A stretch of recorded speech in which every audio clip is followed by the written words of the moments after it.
Hi friends, வீரா சீரியலில் இன்றைக்கான எபிசோடில் என்ன நடக்க போகுதுன்னா, லக்ஷ்மி வீராவை பார்த்து இவ்வளோ நாளாக இப்படி ஒரு நல்ல மாப்பிள்ளையை நீ ஒதுக்கி வச்சிட்டலான்னு கேட்க, ஆமாம்மா நான் பண்ணது தப்பு தான்னு வீரா சிரிக்கிறாங்க. நீயும் வாக்கா மாமாவுக்கு வந்து ஹெல்ப் பண்ணுன்னு பிருந்தா சொல்ல, ஆமாம் வீரா வந்து இந்த பக்கம் உட்காரு, நம்ம எல்லாரும் சேர்ந்து வேலையை பார்த்தா சீக்கிரமாக விருந்து வச்சு முடிச்சிடலாம், பசிக்குதுலன்னு மாறன் சொல்கிறாரு. வீராவும் வந்து மாறன் பக்கத்தில் உட்காடுறாங்க. அப்போ மாறன் அவருடைய மனசில், டே மாறா, இதை விட உனக்கு ஒரு நல்ல சான்ஸ் கிடைக்காது, ரூம்குள்ளே வச்சு இவ்வளோ மிரட்ட முடியாது, ஆனால் இங்கே நம்ம எதுவும் சொல்லியாச்சுதுன்னா அவள் எல்லாரும் முன்னாடி நடிச்சு தான் ஆகணும், அதனால கிடைச்ச சான்ஸை விட்டுறாதடா மாறான்னு மனசுக்குள்ளே நினச்சிக்கிறாரு. வீரா பச்சை மிளகாயை எடுத்து கட் பண்ண போகிறாங்க. அப்போ மாறன் அவங்கள தடுத்து, என்ன செல்லம் பண்ண போகிற, பச்சை மிளகாயை கட் பண்ணால் அதுலேருந்து நெடி வரும், அதனால நீ அதை கட் பண்ண வேண்டாம் செல்லக்குட்டின்னு சொல்ல, மாமா நான் தானே உங்கள் செல்லக்குட்டின்னு பிருந்தா கேட்குறாங்க. நீ குட்டி செல்லண்டா, எப்போவுமே என் செல்லக்குட்டி என் வீராதான்னு சொல்ல கண்மணி அவங்க தலையிலே அடிச்சுக்கிறாங்க. வீரா மாறனுடைய காதில், ரூமுக்கு வருவல அப்போ உனக்கு இருக்குது, சமையல் தெரியும்னு ரொம்ப ஆடாதடா, அடக்கி வாசின்னு சிரிச்சுக்கிட்டே சொல்கிறாங்க. இங்கே நான் சொல்கிறத நீ கேட்டு தான் ஆகணும் செல்லம், உனக்கு வேற வழியே இல்லைன்னு மாறனும் சிரிச்சுக்கிட்டே சொல்கிறாரு. வீரா பூண்டு எடுத்து உரிக்கிறதுக்காக போகிறாங்க. அதை பார்த்த மாறன் அதையும் தடுக்கிறாரு. வேண்டாம் செல்லம், பூண்டு உரிச்சா கையெல்லாம் ஸ்மெல் வரும், உனக்கு வேணும்னா ஒன்ன மாதிரியே இன்னும் சிவப்பு கலரில் இருக்குதே தக்காளி, இதை நீ அரிஞ்சிக்கோன்னு மாறன் கொடுக்குறாரு. இவன் ரொம்ப ஓவராக பண்ணுறானேன்னு வீரா அவங்களோட மனசில் நினைக்கிறாங்க. கண்மணியும் ராகவனும் சோஃபாவில் உட்காந்துருந்து நடக்கிறது எல்லாத்தையும் பார்த்துட்டு இருக்காங்க. மாறன் வீரா மேலே காட்டக்கூடிய அக்கறையை பார்த்துட்டு லக்ஷ்மி எழுந்து போய் கண்மணி கிட்ட பேசுகிறாங்க. என்ன எதுக்காக அவங்கள விரைச்சி பார்த்துட்டு இருக்க, இதை விட ஒரு நல்ல வாழ்க்கை உன் தங்கச்சிக்கு அமைஞ்சிருக்குமா, பேசாமல் எல்லாத்தையும் மறந்துட்டு வாழப்பாருன்னு லக்ஷ்மி சொல்கிறாங்க. பேசாமல் போயிருமா அங்கே இருந்துன்னு கண்மணி கோவப்படுறாங்க. வீராக்கு வேர்க்கும் போது மாறன் துண்டை எடுத்து தொடச்சி விடுறாரு. மாமா எனக்கும் வேர்க்குதுன்னு பிருந்தா சொல்ல, உனக்கும் இருக்குதுன்னு தொடச்சி விடுறாரு. வீராவும் மாறனும் கியூட் கப்பிள்ஸாக இருக்காங்கல்லன்னு ராகவன் கேட்க, அப்போ நம்ம என்ன கப்பிள்ஸ்னு கண்மணி கேட்குறாங்க. இல்லை அவங்களுக்குள்ள ஒரு அண்டர்ஸ்டாண்டிங் இருக்குதுல்ல, அதனால தான் சொன்னேன்னு ராகவன் பேசும்போது, அப்போ நம்ம ரெண்டு பேருக்குள்ளேயும் அண்டர்ஸ்டாண்டிங் இல்லையான்னு கண்மணி கேட்குறாங்க. இப்படி எல்லா கேள்விக்கும் இப்படி நீயே பதில் சொன்னால் நான் என்ன செய்வேன் கண்மணி, அவங்க ரெண்டு பேரும் சேர்ந்து சமையல் பண்ணுறாங்க பாரு, இதே மாதிரி நம்மளும் ஒரு நாள் செய்யணும், அப்போ தான் நமக்குள்ளே ஒரு ரொமான்டிக் சிச்சுவேஷன் உருவாகும்னு ராகவன் சொல்ல, உனக்கு ரொம்ப தான் ஆசைன்னு கண்மணி மனசுக்குள்ளே நினச்சிக்கிறாங்க. டே ராகவா, என்னடா சட்டை கசங்காமல் உட்காந்துட்டு இருக்க, வந்து வேலையை பாருடா, அப்போ தானே விருந்த முடிச்சுட்டு நம்ம கிளம்ப முடியும்னு மாறன் சொல்ல, நான் என்ன செய்யணும்னு ராகவன் கேட்குறாரு. கிச்சனுக்கு போய் 2 தேங்காவை எடுத்துகிட்டு வந்து துருவுடான்னு சொல்கிறாரு. தேங்காய் துருவணுமான்னு ராகவன் கேட்க, முடியாதுன்னு சொன்னேன்னா ஒரு மூட்டை பூண்டை நான் ஒன்றை உரிக்க விட்டுருவேன்னு மாறன் மிரட்ட, அதுக்கு தேங்காவே எவ்வளோ பெட்டர்னு சொல்லிட்டு ராகவன் போய் தேங்காவை எடுத்துகிட்டு வர்றாரு. தேங்காவை உடச்சி துருவுடான்னு மாறன் சொல்கிறாரு. ராகவனும் தேங்காவை உடைக்க போகும்போது, என்னடா பண்ணுற, அதில் இருக்கக்கூடிய தண்ணியை ஒரு டம்ளரில் பிடிச்சி எனக்கு தா, வர வர கடையில் இருந்து உனக்கு காமன் சென்ஸே இல்லாமல் போயிடுச்சுதுன்னு சொல்கிறாரு. ராகவனும் அந்த 2 தேங்காவையும் உடச்சி அதில் இருக்கக்கூடிய தண்ணியை 2 டம்ளரில் ஊற்றி கொடுக்குறாரு. மாறன் ஒரு டம்ளரை பிருந்தா கிட்டையும் இன்னொரு டம்ளரை வீரா கிட்டையும் கொடுக்குறாரு. அப்போ உங்களுக்கு வேண்டாமா மாமான்னு பிருந்தா கேட்க, அதான் இருக்குதுல்ல, எப்போவுமே வீரா முதல்ல எனக்கு தந்துட்டு தான் அவள் குடிப்பா, இங்கே 2 பேருக்குள்ளேயும் அப்படி ஒரு பழக்கம் இருக்குதுன்னு சொல்லிட்டு மாறன் எடுத்து முதல்ல குடிச்சிட்டு வீரா கையில் கொடுக்குறாரு.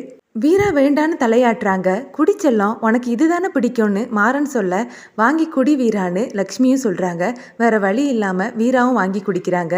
வீரா குடிக்கிறத பார்த்துட்டு மாறன் அவரோட மனசில், ஏ எலிக்குட்டி, அன்னைக்கு பால் சொம்பியா தட்டி விட்ட, இப்போ பாரு நான் குடிச்சதை நீ குடிக்கிறது மாதிரி ஆயிடுச்சின்னு மனசுக்குள்ளே நினச்சி சிரிக்கிறாரு. அடுத்ததாக வீரா வெங்காயம் எடுத்து கட் பண்ணுறாங்க. இதை பார்த்த மாறன், என்ன செல்லம் பண்ணுற, எதுக்காக நீ இதெல்லாம் செய்கிற, அதுக்கு தான் நான் இருக்கேனே, நான் அதெல்லாம் பார்த்துப்பேன் பாரு, செல்லத்தோட கண்ணில் இருந்து அருவியாக தண்ணி கொட்டுதுன்னு சொல்லி அவரோட துண்டை எடுத்து வீராவுடைய கண்ணை துடைக்கிறாரு. அப்புறமா எல்லாரையும் பார்த்து, எப்போ நான் இவ கழுத்தில் தாலி கட்டினனோ அப்போவே இந்த குடும்பத்தில் இருக்க யார் கண்ணிலையும் கண்ணீர் வரக்கூடாதுன்னு சொல்லி நான் எனக்குள்ளேயே சபதம் எடுத்துக்கிட்டேன். இப்போ என் வீரா கண்ணில் கண்ணீரை பார்க்கும்போது எனக்கு ரொம்ப கஷ்டமாக இருக்குதுன்னு ஃபீல் பண்ணுறது மாதிரியே நடிக்கிறாரு. இதெல்லாம் ரொம்ப ஓவர்டான்னு வீரா அவங்க மனசுக்குள்ளே நினைக்கிறாங்க. லக்ஷ்மி வீரா கிட்ட, இப்படி ஒரு மாப்பிள்ளை கிடைக்கிறதுக்கு நீ ரொம்பவே கொடுத்து வச்சிருக்கணும் வீரான்னு சொல்கிறாங்க. லக்ஷ்மி சொன்னதை கேட்டு கண்மணி முறைக்கிறாங்க. அதை கவனித்த லக்ஷ்மி, மூத்த மாப்பிள்ளையும் சும்மா இல்லை, அவர் சொக்க தங்கம்னு சொல்ல, அதை கேட்டு ராகவன் சந்தோஷப்படுறாரு. அப்புறமா மாறன் அவருடைய சமையலை ஸ்டார்ட் பண்ணுறாரு. அவருடைய ஒரு பக்கம் பிருந்தாவும் இன்னொரு பக்கம் வீராவும் நிற்கிறாங்க. மாறன் இதுதான் சான்ஸ்ன்னு சொல்லி வீராவை இடிக்கிறதும் அவங்களுக்கு வேர்க்கும் போது தொடச்சி விடுறதுமா செய்கிறாரு. சமையலை முடிச்சதுக்கு அப்புறமா எல்லாரும் சேர்ந்து சாப்பிட்றதுக்காக வரிசையாக உட்காந்துருக்காங்க. கண்மணி மட்டும் உட்காராம நிற்கிறாங்க. அதை பார்த்த லக்ஷ்மி அம்மா, கண்மணி நீயும் உட்காருடின்னு சொல்ல, நான் என்னை விருந்து சாப்பிட்றதுக்காகவா வந்திருக்கேன், எனக்கு சாப்பாடு வேண்டான்னு சொல்கிறாங்க. கண்மணி பேசும்போது ராகவன் சாப்பிடலான்னு போகிறாரு. அப்புறமா கண்மணி பேசுகிறத கேட்டு, இப்போ இதை சாப்பிடவா வேண்டாமா, நம்ம சாப்பிட்டாச்சுன்னா இவ அதுக்கும் கோவப்படுவா, என்ன செய்கிறதுக்குன்னு சொல்லி யோசிக்கிறாரு. அதை கவனித்த லக்ஷ்மி அம்மா, மாப்பிள்ள நீங்கள் சாப்பிடுங்க, அவள் அப்புறமா சாப்பிடுவான்னு சொல்ல என்ன செய்கிறதுக்குன்னு தெரியாமல் ராகவன் கண்மணியை பார்க்குறாரு. கண்மணி முறைக்கிறாங்க. மாறன் ராகவன் கிட்ட, டேய் அண்ணி எதுவும் சொல்ல மாட்டாங்க, ஏற்கனவே வயிற்றில் ஆசிட் ஃபார்ம் ஆகிருக்கும், அப்புறமா பொத்துருண்டா, சாப்பிட்ருன்னு சொல்லி அவரோட கையை தட்டி விட ராகவனும் சாப்பிட்றாரு. மாறன் லக்ஷ்மி அம்மா கிட்ட அந்த லெக் பீஸை எடுத்துகிட்டு வாங்க அத்தைன்னு சொல்ல அவங்களும் எடுத்துகிட்டு வந்து மாறன் இலையில வைக்க போகிறாங்க.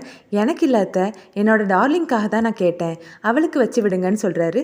எனக்கு வேண்டாமான்னு வீரா சொல்ல, சாப்பிடு டார்லிங், அப்போ தான் என்ன திட்டுறதுக்கு உனக்கு தெம்பா இருக்குன்னு மாறன் சொல்ல, உனக்கு இன்னைக்கு இருக்குடான்னு வீரா அவங்க மனசில் நினச்சிக்கிறாங்க. மாறன் சாப்பாடு எடுத்து வீராக்கு ஊட்டி விட போகிறாங்க.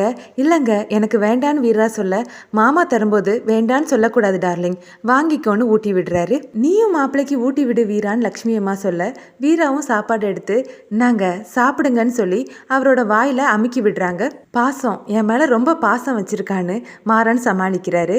அதை பார்த்த லக்ஷ்மி அம்மா, மாப்பிள்ளை எனக்கு இப்போ ரொம்ப சந்தோஷமாக இருக்குது, நீங்கள் அவள் கழுத்தில் வலுக்கட்டாயமாக தாலி கட்டிட்டீங்கன்னு எல்லாருமே உங்கள் மேலே கோவமாக இருந்தாங்க, நானும் உங்கள் மேலே வருத்தமாக தான் இருந்தேன், ஆனால் நீங்கள் இப்போ வீராவை கவனிக்கிறத பார்க்கும்போது எனக்கு ரொம்ப சந்தோஷமாக இருக்குது மாப்பிள்ளை, நீங்கள் வீராவை நல்லபடியாக பார்த்துப்பீங்கிற நம்பிக்கை எனக்கு வந்துடுச்சுது, எனக்கு நீ வீராவை நினச்சி எந்த கவலையும் இல்லை மாப்பிள்ளை, அவளை நீங்கள் பார்த்துப்பீங்கன்னு லக்ஷ்மி அம்மா சொல்ல, அவள் தான் என்னோட உலகம்னு மாறன் அவர் மனசில் நினைக்கிறாரு. வீரா சாப்பிட்டு முடிச்சுட்டு கை கழுவுறாங்க. அப்புறமா மாறன் கை கழுவ வர்றாரு. அப்போ வீரா அவர்கிட்ட கோவப்படுறாங்க. நீ தானடி சொன்ன யாரும் சந்தேகப்படாதபடி நடக்கணும்னு, அதை தானே நான் செஞ்சேன்னு மாறன் கேட்க, அதெல்லாம் நான் பார்த்துப்பேன், நீ எதுவும் செய்ய வேண்டான்னு வீரா கோவப்பட்டு பேசும்போதே அங்கே லக்ஷ்மி அம்மா வராங்க. அவங்கள பார்த்ததும் வீரா, ஏங்க இந்தாங்க முந்தானையில தொடச்சிக்கோங்கன்னு சொல்லி அவங்க சாரி முந்தானையை எடுத்து கொடுக்குறாங்க. லக்ஷ்மி அம்மா அங்கேருந்து நீங்கி போனதுக்கு அப்புறமா வீரா மாறன் கிட்ட மறுபடியும் கோவப்பட்டுட்டு அங்கேருந்து கிளம்பி போகிறாங்க. அப்புறமா எல்லாரும் சாப்பிட்டுட்டு சோஃபாவில் உட்காந்துருக்க பிருந்தா வெத்திலையோட வராங்க. நான் மடிச்சு தரட்டுமா மாமான்னு மாறன் கிட்ட கேட்க, சரின்னு மாறனும் சொல்கிறாரு. ஏன் புருஷனுக்கு நான் மடிச்சு கொடுத்துக்குவேன்னு வீரா அதை வாங்கி வெத்திலையை மடிக்கிறாங்க. அதில் ஒரு பெரிய பாக்கையும் நிறைய சுண்ணாம்பையும் தடவுறாங்க. நீயும் ராகவன் மாப்பிள்ளைக்கு எடுத்து கொடுன்னு லக்ஷ்மி அம்மா கண்மணியை பார்த்து சொல்ல கண்மணியும் எடுத்து கொடுக்குறாங்க. மாறன் அந்த வெத்திலையை வாயில போட்டு சாப்பிடும்போது அந்த பாக்கை கடிச்சிடுறாரு.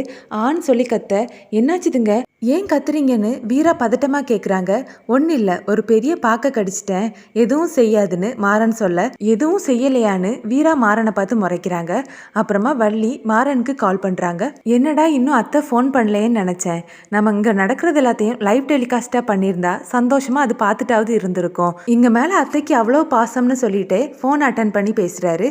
ஃபோனில் வள்ளி, எல்லாரும் சாப்பிட்டீங்களாடா, விருந்து எப்படி போச்சுதுன்னு விசாரிக்கிறாங்க.